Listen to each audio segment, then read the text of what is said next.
بسم اللہ الرحمن الرحیم۔ درۃ الناصحین میں واقعہ لکھا ہے کہ ایک آدمی فوت ہو گیا۔ جب اس کو غسل دے کر کفن پہنا کر جناز گاہ لے گئے اور جنازہ پڑھنے لگے تو دیکھا کہ اس کے کفن کے اندر کوئی چیز حرکت کر رہی ہے۔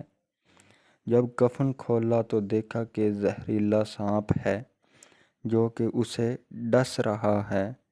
لوگ اس کو مارنے کے لیے دوڑے تو سانپ نے کلمہ شریف پڑھا اور بولا کہ تم مجھے کیوں مارتے ہو؟ میں تو اسے قیامت تک عذاب دیتا رہوں گا کیونکہ مجھے رب تعالیٰ نے اس پر مسلط کیا ہے۔ لوگوں نے پوچھا، اے سانپ، ہمیں یہ بتا دے کہ اس کا جرم کیا ہے۔ سانپ نے کہا، اس کے 3 جرم ہیں۔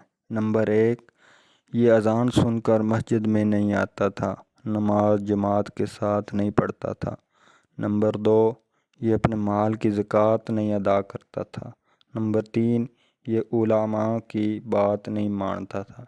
اس لیے خدا تعالیٰ نے اس پر مجھے مسلط کر دیا ہے، میں اسے قیامت تک ڈستا رہوں گا۔